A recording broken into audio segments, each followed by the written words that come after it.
하나님은 여호와의 날을 준비하셨습니다. 그 날은 하나님의 심판의 날이 될 것입니다. 하나님은 얼마나 화가 나셨는지 하나님께서 심판하시는 데에 그 백성의 장로와 고관을 심판하시는데 일어나셔서 신문을 하고 계시는 것입니다.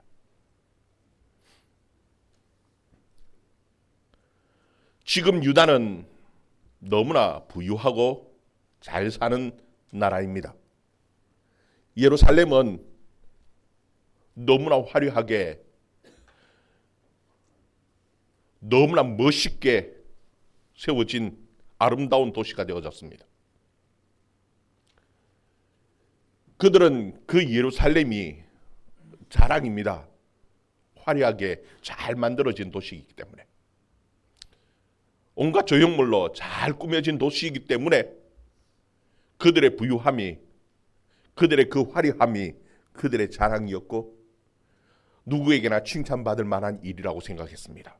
그런데 오히려 하나님께서는 그 고관들을 바라보면서, 그 장로들을 바라보면서 지금 너무나 화가 나셨어요. 일어나셔서 신문을 하시는 거예요.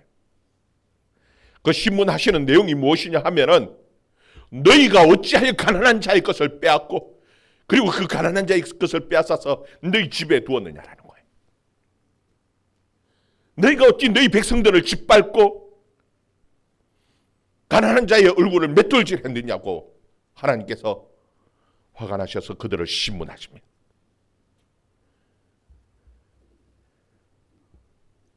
하나님의 심판은 너무나 참혹합니다. 그들이 자랑했던 그 모든 것들은 다 빼앗겨져 버릴 것이고,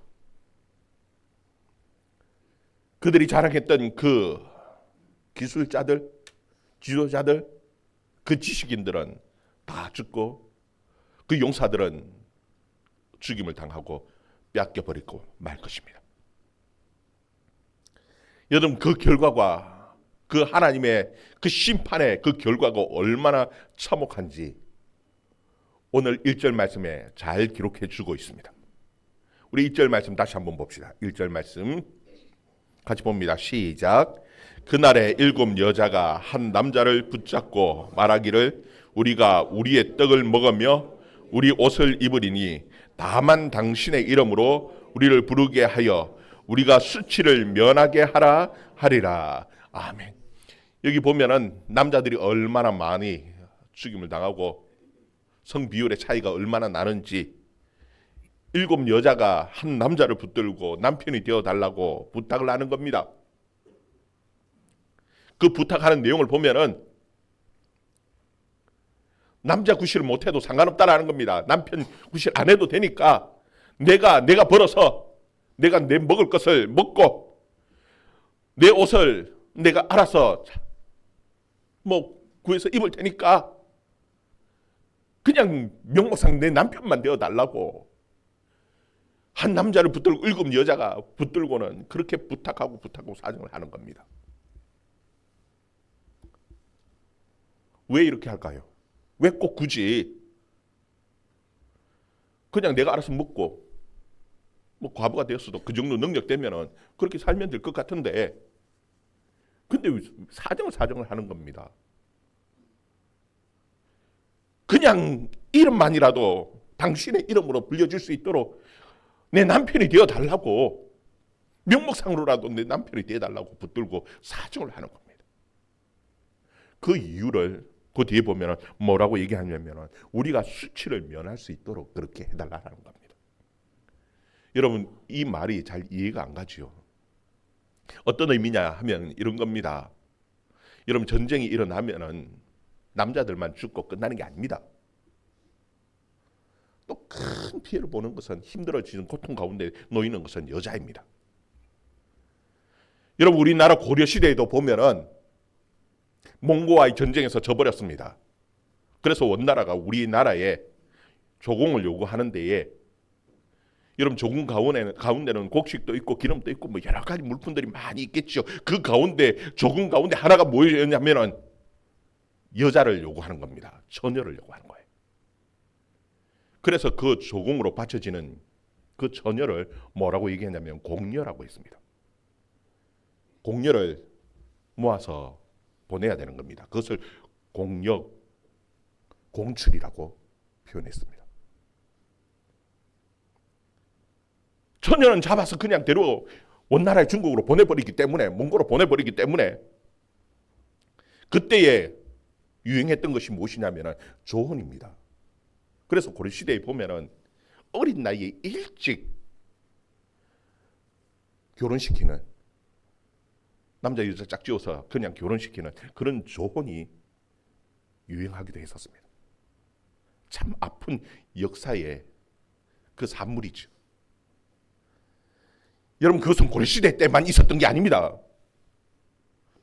일제강점기에 때도 처녀를 데려가서 정신대로 전쟁터에 끌려가기도 했었어요. 지금 하나님의 그 심판의 날을, 그때가 되어지면은 남자들은 나가서 전쟁에서 죽고 그것으로 끝나는 것이 아니라 여자들은 노예로 창기로 끌려가야 합니다.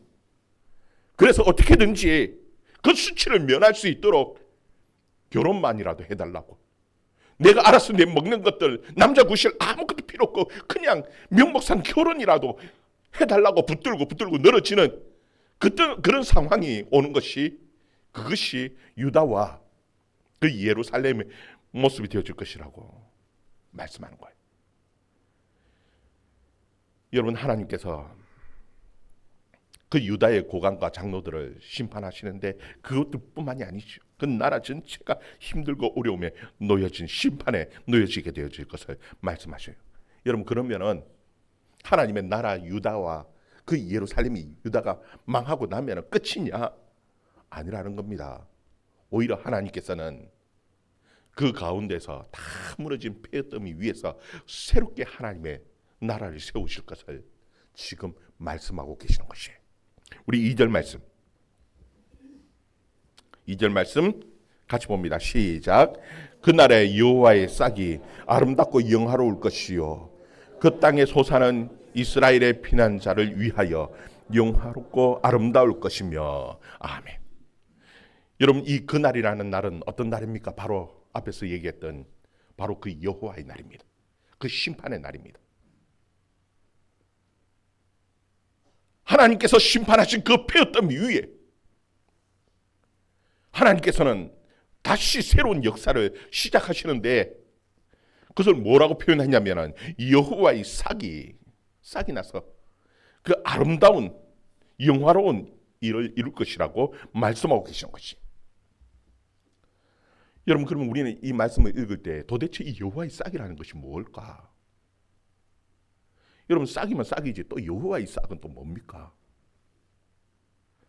여러분, 어떻게 보면 굉장히 모순적인 말입니다. 여러분, 이 여호와라는 이름은 어떤 이름이냐 하면요,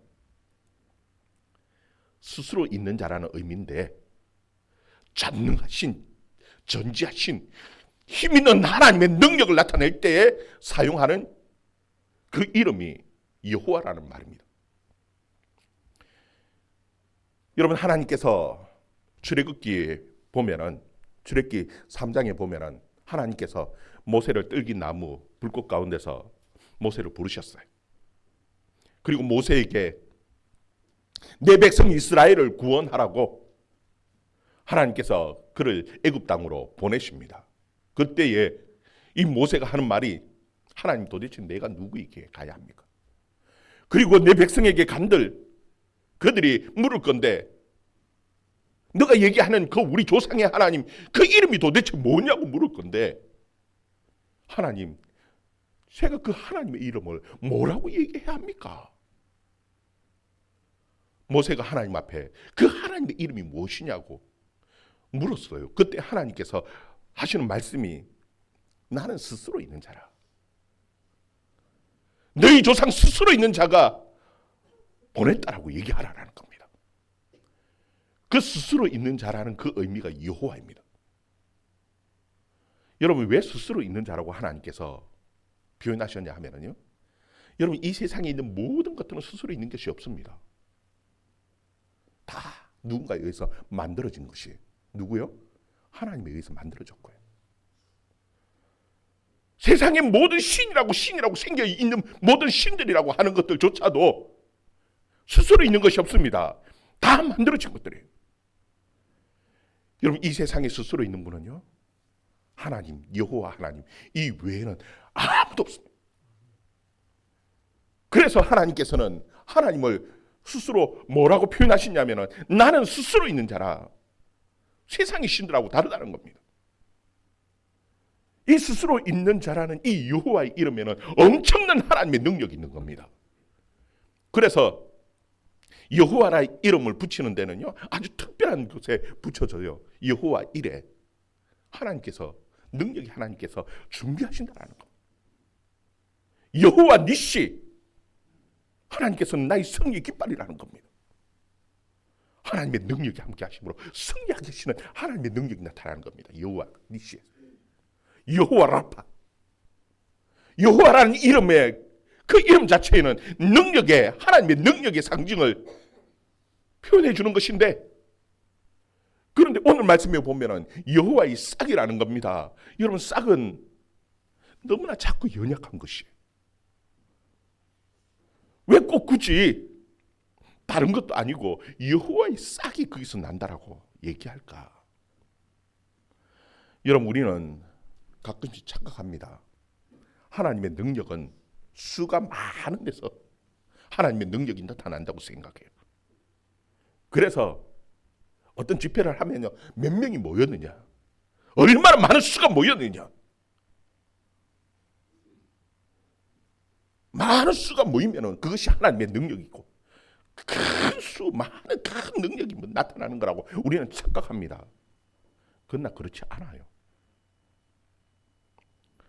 진정한 하나님의 능력은요, 싹과 같이 연약하지만 비록 나 한 사람만이라도 하나님의 말씀에 철저하게 온전하게 순종하며 하나님의 은혜를 구하고 살아갈 때에 하나님께서는 나 한 사람을 통해서 하나님의 영광, 그 아름다운 하나님의 영광을 나타내실 것이라고 지금 약속하고 계시는 것입니다. 그래서 싹이라는 표현을 쓰는 겁니다. 여러분, 그리고 또 이 여호와의 싹이라는 이 의미 속에는요, 하나님의 메시아 사역의 그 예언을 함께 드러내 보여주고 있는 것이, 이사야 11장 9절 10절 한번 찾아보는데요, 여러분, 이 말씀은 어떠냐 하면요, 이 앞에 이제 이사야의 4장부터 계속해서 연결되어져 가는 말씀입니다. 거기 보면은 이 유다가 완전히 폐허가 되어지고 유다가 망하게 되어질 것에 대해서 이사야는 예언을 합니다. 그러면은 망하면은 끝인가? 그럼 하나님은 실패하셨느냐? 아니라는 겁니다. 오히려 하나님께서는 더 큰 하나님의 역사를 만드시는데 온 세상이 하나님을 인정하는 그 지식이 물이 바다를 덮은 같이 온전하게 인정하게 되어질 것이라고. 이때까지는 하나님을 아는 지식이 유다 땅 안에 머물러 있었다면 유다가 망함으로 인해서 더 큰 하나님의 역사, 온 세상이 하나님의 그 인정하는 지식으로 가득 차게 되어질 것이라고 하나님께서 말씀하고 계신 것이. 우리 이사야 11장 9절 10절 말씀 같이 읽습니다. 시작. 내 거룩한 산 모든 곳에서 해됨도 없고 상함도 없을 것이니 이는 물이 바다를 덮은 같이 여호와를 아는 지식이 세상에 충만할 것임이니라.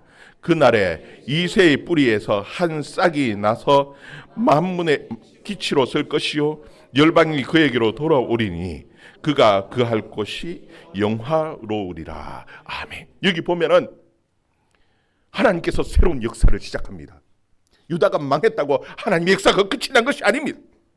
오히려 하나님께서는 세상에 하나님을 아는 지식으로 충만하게 만드실 것인데 그것은 어디서부터 시작되어지느냐 하면은 그날에 그 여호와의 심판의 날에 한 싹이 납니다. 어디서 싹이 나느냐면 이새의 뿌리에서 한 싹이 날 것이라고 하나님께서 말씀하고 계셔요. 여러분, 이 이새의 뿌리에서 난 한 싹은요, 다른 것이 아니라 바로 메시아 예수 그리스도를 나타내는 거예요. 정말 하나님의 아들이 이 세상에 오셨는데 너무나 연약한 모습으로, 인간의 몸으로, 그것도 가난한 베들레헴의 마구간에서 작게 시작되어진 연약한 싹과 같은 그런 시작이었는데요. 그런데 그 한 싹이 만민의 기치로 설 것이라고 말씀합니다. 이 만민입니다. 만민, 유다가 아닙니다.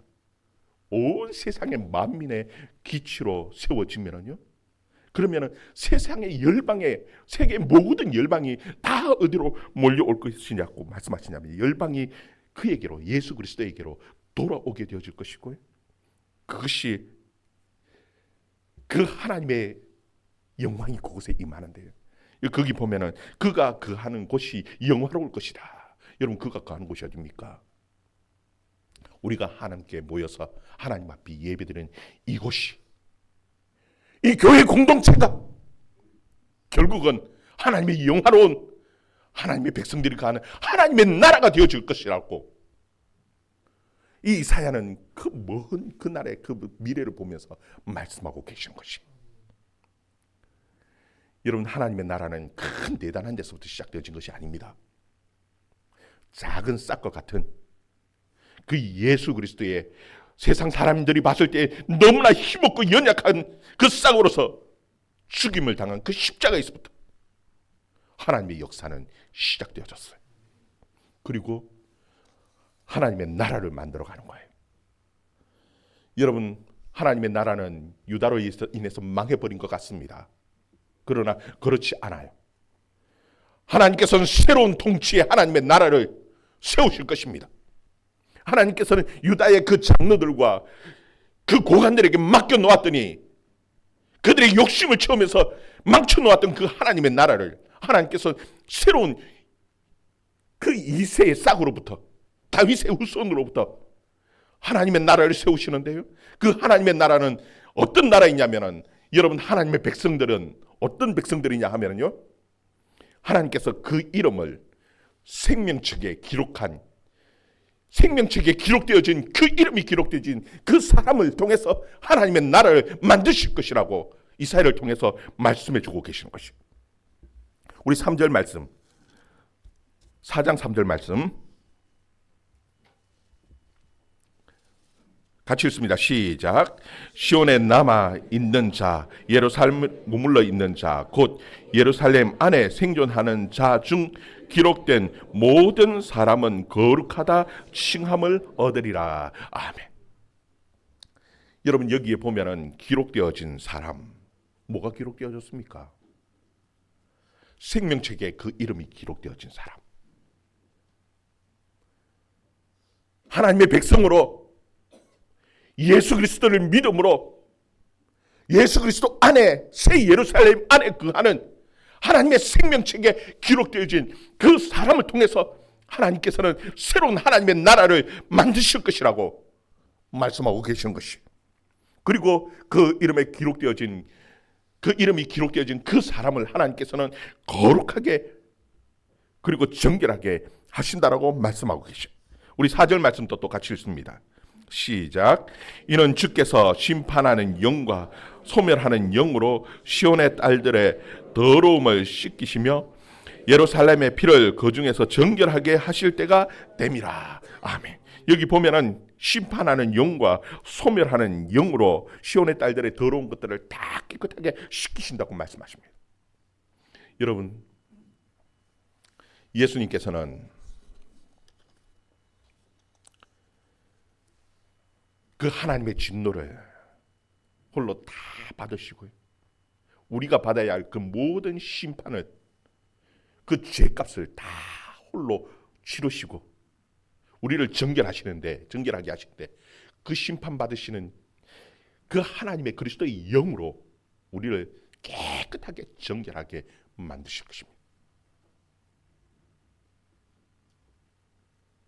우리의 죄를 사해 주실 뿐만 아니라 그 하나님의 성령을 부으셔서 우리를 거룩한 하나님의 백성으로 만들어 가시는 하나님의 역사가 우리 가운데 있을 것이라고 이사야는 말씀해 주고 계신 거예요.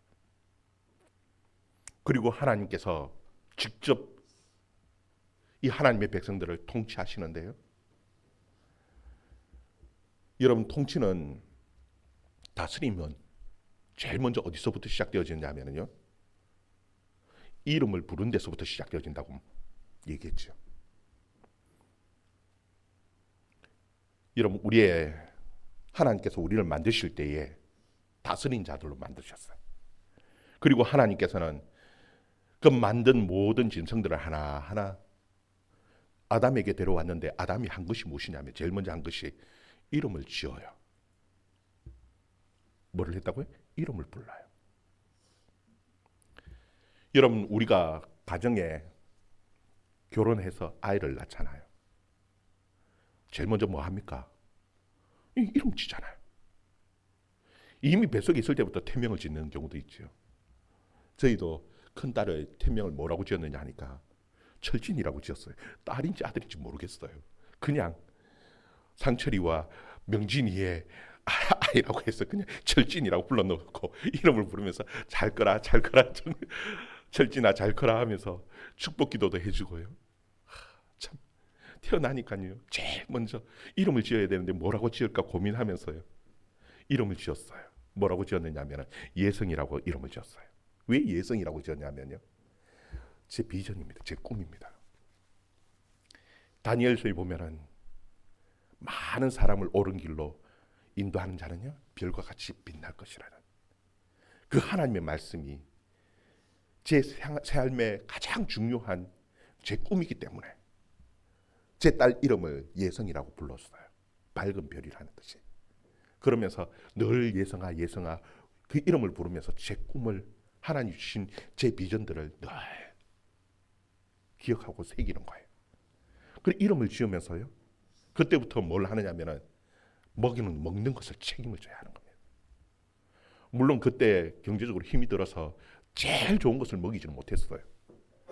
어쩔 수 없이 마트에 가면은 제 경제적인 형편에 맞춰서 제일 싼 것을 들고 왔지만, 그래서 나중에 저희 집 사람이 그걸 두고 마음 아파해요.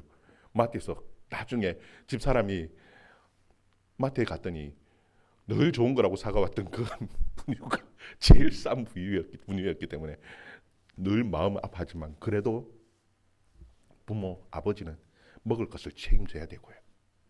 그리고 그 삶을 가장 안전하게 책임져야 되지 않습니까? 좋은 길로 인도해야 되는 것이 이 부모의 책임이듯이 하나님께서 우리에게 그러시다는 겁니다. 하나님께서 우리의 이름을, 자신의 생명책에 이름을 기록하시고, 예수님께서도 우리의 이름을 아신다라고 말씀하십니다. 나를 안다라는 겁니다. 내 이름을 불러주시면서 나에게 대한 관심을 가져주시고, 거기서 끝나는 것이 아니라 우리에게 먹이시는데, 우리는 가장 좋은 것을 먹일 수 없는 우리의 형편이지만 하나님께서는 우리에게 가장 아름답고 가장 좋은 것으로 먹이신다라고 말씀하고 계시는 것이. 그래서 1절 거기 보면은 그 땅의 소사는 이스라엘의 피난자를 위하여 영화롭고 아름다운 것으로, 그 땅의 가장 좋은 아름답고 영화로운 것으로 우리에게 먹이신다라고 이사야는 우리에게 말씀해 주고 계시는 것이. 여러분, 하나님의 백성에게 하나님께서는 시시한 것 먹이지 않습니다. 왜요? 하나님께서는 이 세상 모든 것이 다 하나님 것이기 때문에 하나님께서는 가장 좋은 것으로, 우리에게 가장 아름다운 것으로 먹이시는 하나님이시라는 사실을 여러분 기억할 수 있기를 바랍니다. 여러분, 그뿐만이 아니라 하나님께서 우리를 다스리시는데요, 우리를 안전하게 가장 좋은 것으로 보호하시고 인도하시는 그 하나님의 역사와 은혜가 있다라고 우리에게 말씀해 주고 계시는 것이에요. 우리 5절 6절 말씀, 5절 6절 말씀 같이 읽습니다. 시작.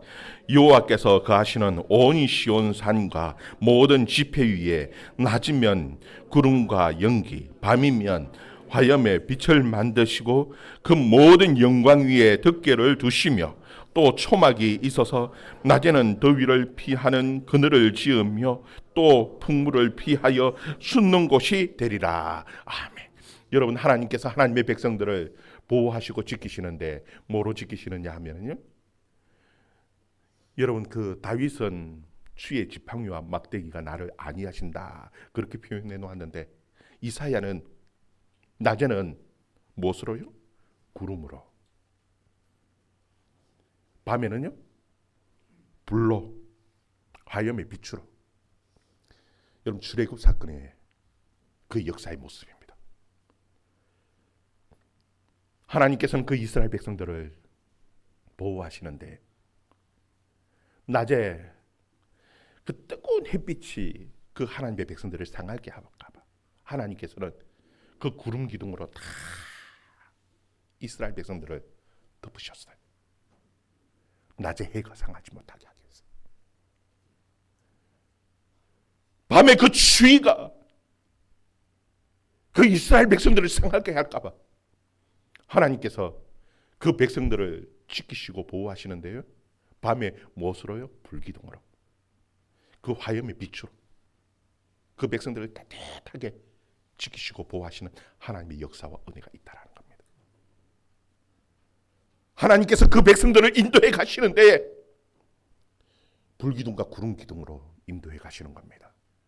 여러분, 사막의 길이 어디 있습니까? 어디로 가야 할지 어떻게 압니까? 여러분, 우리 인생이 그렇지 않습니까? 우리는 우리의 갈 바를 알지 못하고 살아가는 인생 같습니다. 그래도 우리는 염려하고 걱정하지 않습니다. 왜요? 하나님의 그 불기둥 구름 기둥이 우리를 지금도 여전히 인도하고 계시는 것을 우리가 알고 믿기 때문에 우리는 그냥 따라가는 겁니다. 그 낮의 더위와 그 뜨거운 그 더위와 함께 또 때로는 폭우가 우리를 해할까 봐 하나님께서는 우리의 초막이 되어 주신다라고 우리에게 분명하게 말씀하십니다. 여러분, 하나님 우리를 먹이시고 입히시고 우리의 이름을 아시고 우리를 불러주시는, 우리에게 관심을 가지고 사랑을 주시는 그 하나님이시라는 사실을 여러분 꼭 기억하면서 그 하나님의 은혜 속에서 누리며 살아가는 저와 여러분의 삶이 되어줄 수 있기를 주의 이름으로 축원합니다. 여러분, 우리는 짝입니다. 아직까지는. 여러분, 세상이 볼 때에 이렇게 어둡고 힘든데 과연 우리가 할 수 있는 것이 무엇이냐? 우린 때로는 좌절하기도 하고 힘들어하기도 합니다. 그러나 여러분, 아셔야 할 것이 있습니다. 그게 무엇이냐 하면은 세상이 어둡고 힘들수록 빛은 더 밝게 빛나는 겁니다. 그래서 이사야는 이 암흑스러운 이 세상 가운데에, 이 캄캄한 밤 같은 이 세상 가운데에 하나님의 백성들에게 권면하는 것이 있습니다. 비록 싹과 같이 작은 거지만 여러분, 캄캄하면 캄캄할수록 더 세상의 별은요 빛나는 겁니다.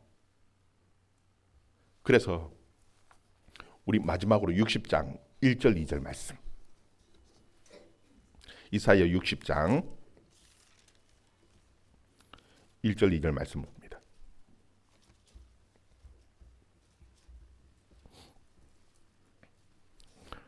같이 읽습니다. 시작. 일어나라, 빛을 발하라. 이는 내 빛이 이르렀고 여호와의 영광이 내 위에 임하였음이니라. 보라, 어둠이 땅을 덮을 것이며 캄캄함이 만민을 가리려니와 오직 여호와께서 내 위에 임하실 것이며 그의 영광이 내 위에 나타나리니. 아멘. 여기 보면은 보라라고 말씀합니다. 2절에 보면 보라, 어둠이 땅을 덮었다라고 얘기합니다. 그리고 캄캄함이 만민을 가렸다라고 얘기합니다. 온 세상이 캄캄한 어둠 가운데 놓여졌다라는 것을 말씀하셔요.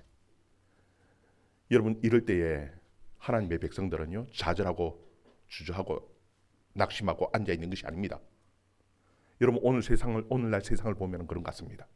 도대체 진리가 어디 있고 금방 망할 것 같은 이 세상, 캄캄한 어둠 같은 이 세상 속에 하나님의 백성을 향해서 권면하는 하나님의 말씀 음성을 들을 수 있기를 바랍니다.